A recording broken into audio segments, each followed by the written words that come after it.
रासायनिक खतं आणि कीटकनाशकांचा वापर टाळून नैसर्गिक शेती करणाऱ्या अशोक कल्याणी यांच्याकडे 200 जनावरं आहेत. 100 पेक्षा जास्त म्हशींच्या त्यांच्या दुग्ध व्यवसायाला त्यांनी प्रक्रिया उद्योगाची साथ दिली आहे.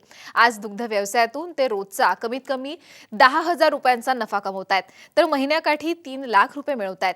दुधावर प्रक्रिया केल्यानं उत्पन्नात 50% आणि नफ्यामध्ये 30% जास्त लाभ होत असल्याचा कल्याणींचा अनुभव आहे. आज आपण त्यांच्या दुग्ध व्यवसाय आणि प्रक्रिया उद्योगाची यशोगाथा जाणून घेण्यासाठी सोलापूर जिल्ह्यातल्या सोरे गावात जाणार आहोत.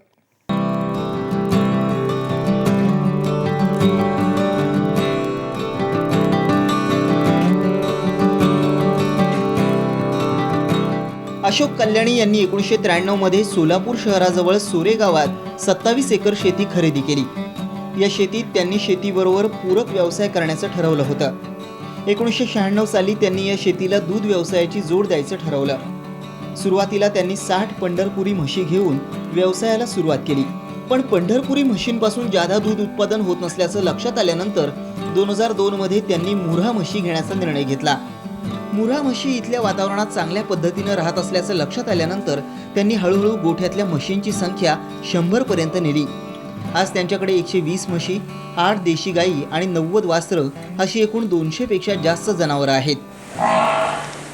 मी सोलापूरला नोकरीच्या निमित्तानं आलो आणि त्यानंतर इथं शेतीचा नाद असल्यामुळे शेती घेतली आणि घरी खाण्याकरता दूध पाहिजे म्हणून एक म्हैस घेतली आणि त्या म्हशीचा एक म्हैस घेतल्यानंतर या धंद्यात आपण जरा जास्त प्रमाणात वाढ करावी ह्या उद्देशाने 1996ला सुरुवातीला पंढरपुरी म्हशी आणल्या आणि 50-60 म्हशीपर्यंत जनावरची संख्या वाढवली.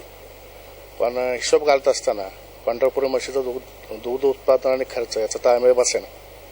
त्यानंतर तज्ज्ञाचा सल्ला घेऊन नंतर हरियाणातील मुर्हा म्हशी 1999 पासून आम्ही आणायला सुरुवात केली आणि 10 म्हशीच्या टप्प्याने 100 जनावरं हरियाणाहून आणून हा दुग्ध व्यवसाय आम्ही चालू केला. जनावरांच्या खाद्यासाठी कल्याणी यांनी 20 एकरात यशवंत, DHN-6 संपूर्ण अशा चारा पिकांची लागवड केली आहे. चाऱ्यासाठी ते ऊसाचं देखील उत्पादन घेतात. स्वतःचा चारा तयार करण्यावर त्यांनी भर दिलाय.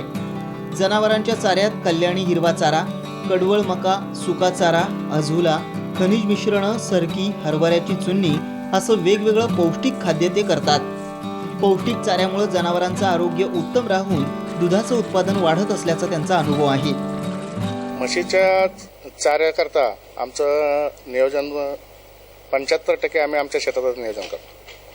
चाऱ्यामध्ये वेगवेगळ्या प्रकारचे चारा, जैवंत घास, ऊस, कडवळ, मका याची लागण करून सातत्याने त्यांना 3-4 नमुनेचा चारा उपलब्ध करून देण्याचा आमचा प्रयत्न असतो. एकच एक चारा असल्यानंतर दूध उत्पादनावर आणि जनावरांच्या प्रकृतीवर परिणाम होतो असं दिसून आल्यानंतर आम्ही सुका चारा, आणखीन ऊस, जैवंत घास, आणखीन कडवळ मका याची सातत्याने वर्षभर पुरवठा होण्याचं आम्ही नियोजन करतो. एकूण माझ्या क्षेत्रापैकी 20 एकर क्षेत्र हे चाऱ्याखाली आणलेलं आहे आणि त्यानंतर पुढं जैवंत घासाच्या नंतरची जी व्हरायटी आली धारवाड युनिव्हर्सिटीने DHN-6 संपूर्ण आहे. ह्यामध्ये चांगल्या प्रमाणात प्रोटीन असल्याचं दिसल्यानंतर 9% प्रोटीन आणि ॲक्झिरिनचं प्रमाण त्यामध्ये फारच कमी आहे. त्यामुळं जास्तीत जास्त त्याची लागवड आता आम्ही सध्या केलेली आहे आणि त्याच्याबरोबरच नॅचरल मिनरल्स मिळावे म्हणून आझोरा कल्चर आणून इथं आम्ही आझोलाच्या ट्रायल घेतल्या जनावरं आणि आझोरा किमान रोज 2 किलो एका जनावराला दूध खाऊ घातल्यानंतर 15 ते 20% दुधामध्ये वाढ झाल्याचं दिसून आल्यावर आम्ही मोठ्या प्रमाणात आता सर्व जनावराला जवळजवळ रोज 100 किलो आझोरा मिळवण्याकरता आम्ही आता इथं नियोजन चालू आहे आमचं. आणि आझोरा खाऊ घातल्यामुळं की खाद्यामध्ये सरकी पेंडीमध्ये 50% बचत करता येते आणि जनावरांच्या फॅटचं प्रमाण चांगलं वाढतं, जनावरांची तब्येत चांगली राहते, वरून मिनरल घालायची शक्यता जास्त लागत नाही. त्यामुळं आझोला हे आपल्याला मोफत मिळाल्यासारखं मिळतं आहे आणि त्याचा वापर आपण जास्तीत जास्त करावा ह्या उद्देशाने मी तर जास्त गुंतवणूक करून की जवळजवळ 100 किलो आमच्या दुभत्या जनावराला आझोला तयार करायचा आता आमचा प्रयत्न चालू आहे. आणि खाद्यामध्ये जनावराला जे आपण कॉन्सन्ट्रेट घालतो, वर्ण पूरक खाद्य देतो, त्यामध्ये एकच एक खाद्य न वापरता फक्त सरकी किंवा फक्त गहूभुसा फक्त चुनी वापरण्यापेक्षा जनावराला सगळ्या प्रकारचे खाद्य पुरवायला पाहिजे. त्या हिशोबाने आम्ही मका चुनी, हरभरा चुनी, तूर चुनी आणि मुगाच्या सीझनमध्ये मुगाची चुनी, उडदाच्या सीझनमध्ये उडदाची चुनी, सरकी पेंड 12 महिने, ह्या जवळजवळ 5 ते 7 नमुन्याचं आम्ही त्यांना खाद्य देतो. त्यामुळे त्या सर्व खाद्यामधून वेगवेगळे घटक त्यांना मिळाले जातात आणि त्यामुळे दूध उत्पादन कायम टिकून राहतं, जनावरांची तब्येत चांगली राहते. त्यामुळे आमच्याकडे जनावरांमध्ये येणारं रोगाचं प्रमाण हे नगण्य आहे. जनावरांच्या संगोपनासाठी त्यांनी पूर्व पश्चिम 50 बाय 100 फुटांचे 2 गोठे बांधलेत. सदरच्या गोठ्यांची उंची 15 मध्यभागी फूट तर कडेला 10 फुटांची ठेवली आहे. तर वासरांसाठी मुक्त गोठा तयार केलाय. सोबतच मूत्र आणि पाणी वाहून जाण्यासाठी स्वतंत्र नाल्याची व्यवस्था आहे.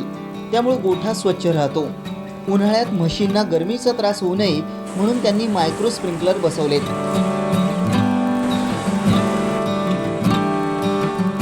जनावरांच्या आरोग्यासाठी त्यांनी एका डॉक्टरची नेमणूक केली आहे. जनावरांना वेळेवर लसीकरण केलं जातं. पूर्वीचा गोठा आमचा पूर्व पश्चिम आहे आणि गोठा 100 बाय 50 आहे आणि गोठ्याची उंची मधोमध 13 फूट आणि साईडला 11 फूट ठेवलेली आहे. खालच्या बाजूला संपूर्ण कॉन्क्रीटचं बेड केलेलं आहे, जेणेकरून गोठा स्वच्छता राहण्यास मदत होते आणि जनावराला जे परजीवीचा त्रास हा बहुतांशी कमी होतो. नवीन गोठ्याची रचना त्याचप्रमाणे थोडी जास्त उंचावर ठेवून एकदम हवेशीर असा गोठा आम्ही तयार केलेला आहे. तोही 5000 स्क्वेअर फूट 100 बाय 50चा गोठा आहे. त्यामध्ये जनावराला पाणी पिण्याकरता गव्हाणीचाच उपयोग, चाऱ्याचा उपयोग त्यातच करून चारा काढल्यानंतर त्यात गव्हाणीत आम्ही पाणी भरून ठेवतो आणि गोठ्यामध्ये जनावराला माशाचा त्रास होणं म्हणून फॅन लावलेले आहेत. आणखी त्या गोठ्यामध्ये आम्ही फक्त म्हशीला 2 वेळा चारा देतो, पहाटे 4ला आणि दुपारी 4ला आणि दूध काढणे झाल्यानंतर पुन्हा त्या गव्हाणीमध्ये पाणी भरून ठेवतो, जेणेकरून जनावराला कमी 18 तास कायम पाणी उपलब्ध राहतं. कारण जनावरांना तहान लागली की पाणी प्यायला मिळालं तर जनावरांची तब्येत चांगली राहते, दुधाला पण ते चांगले जनावरं टिकून राहतात. मग हाताने पाणी पाजवणं ह्यात खूपच मोठा धोका पत्करावा लागतो, कारण सगळ्याच जनावराला एका वेळेला तहान लागत नाही. त्यामुळे एकदा आपण पाणी पाजवल्यानंतर पुन्हा त्याला पाणी पाजवायला आपण कोणी मनुष्यबळ त्यात खूपच लागतं आणि त्यामुळे नुकसान होतं. म्हणून त्यांच्यासमोर 18 तास पाणी कायम राहायची आम्ही व्यवस्था केलेली आहे. वासराकरता आम्ही मुक्त संचार गोठा केलेला आहे. कंपाऊंडमध्ये सगळे मोठे वयाची, जवळजवळ 1 वर्षाच्या पुढची वासर एकेकर आणि प्रत्येकाच्या वयामानानुसार त्यांना सगळ्याला सोडलेलं आहे. कुठल्याही वासराला आम्ही बांधून ठेवत नाही. 8 दिवसाच्या वासराला पण आम्ही मोकळं ठेवतो.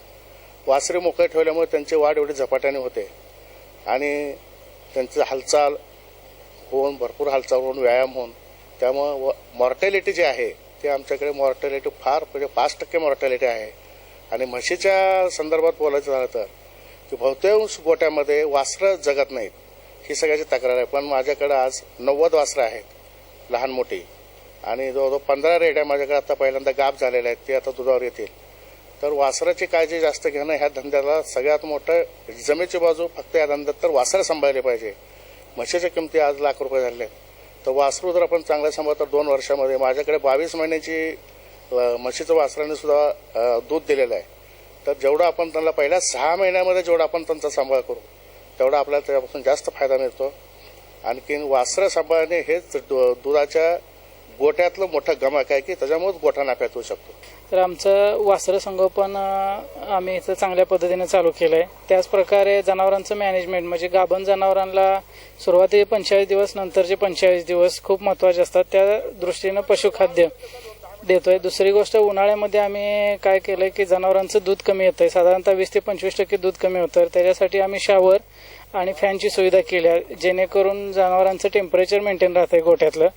तिसरी गोष्ट, आम्ही आजोल्यामुळं काय होतंय की जनावराला जर 2 किलो आजोला दिला तर साधारणतः 1 ते 1.5 लिटर दूध वाढतंय प्रतिदिन. दुसरी गोष्ट, आम्ही हायड्रोपोनिक चालू केलं आहे. हायड्रोपोनिकमुळे काय होतंय की जर शेती कमी असेल तर कमी शेतीत सुद्धा चांगल्या पद्धतीने आपल्याला चारा डेव्हलप करता येतोय. सध्या अशोक कल्याणी यांना दररोज 700 लिटर दुधाचं उत्पादन मिळत आहे. यापैकी 500 लिटर दुधाची विक्री स्वतःच्या डेअरीतून ते करतात. तर दुधाच्या विक्रीबरोबर ते 200 लिटर दुधापासून दही, पनीर, श्रीखंड, आम्रखंड, ताक, तूप यासारखे पदार्थ तयार करून विकतात.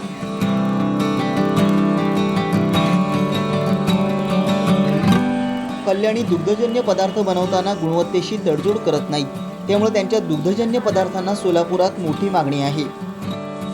शेतकरी शेतात खूप खर्च करायला लागलाय, त्याप्रमाणे त्याला उत्पन्न मिळत नाहीये, कारण तो आपल्या उत्पन्नावर प्रक्रिया करून बाजारात आणत नाही. त्यामुळे खर्च खूप वाढलेला आहे आणि नफा कमी झालेला आहे. त्या अनुषंगाने आम्ही 3 वर्ष झाली बाजारात दही, दूध, श्रीखंड, आम्रखंड, बासुंदी हे आपल्या दुधापासून प्रक्रिया करून हे बाजारात आणलेलं आहे. त्यामुळे लोकांना पसंतीला उतरलेलं आहे, कारण natural product with natural taste हे स्लोगन ठेवलेलं आहे. त्यामुळे दुधात भेसळ न करता नॅचरल दुधापासून कुठले कुठले पदार्थ होतात ते आम्ही बाजारामध्ये आणलेले आहे. त्यामुळे ग्राहकांच्या पसंतीला उतरले आणि मागणी वाढत आहे. त्यामुळे कमी वेळेत जास्त नफा मिळवून देणारे हे बाय प्रोडक्ट्स आहेत. दही, तूप वगैरे सगळं मटेरियल मिळतात. मी आता यांच्याकडे जवळपास 4-5 वर्ष झाली यूज करतो मटेरियल पूर्ण काय नाही. तरी बघा इथं शेजार पाहिजे सगळं, इथं भरपूर जणांचे कस्टमर, मी नाही तर भरपूर अजून कस्टमर इथे शेजार पाहिजे आहे, इथे घेऊन जाते पूर्ण कस्टमर. आज ते 500 लिटर दुधाची विक्री 50 रुपये लिटरनं करतात. तर उपपदार्थ केल्यानंतर याच दुधाचे प्रति लिटर 75 रुपये त्यांना मिळतात. दररोज त्यांना 40,000 रुपयांच्या दुधाचं उत्पन्न मिळतंय. तर यासाठी त्यांना दररोज किमान 30,000 रुपयांचा खर्च येतोय. तो वगळता त्यांना 10,000चा नफा मिळतोय. तर महिन्याकाठी त्यांना 3 लाख रुपये मिळत आहेत.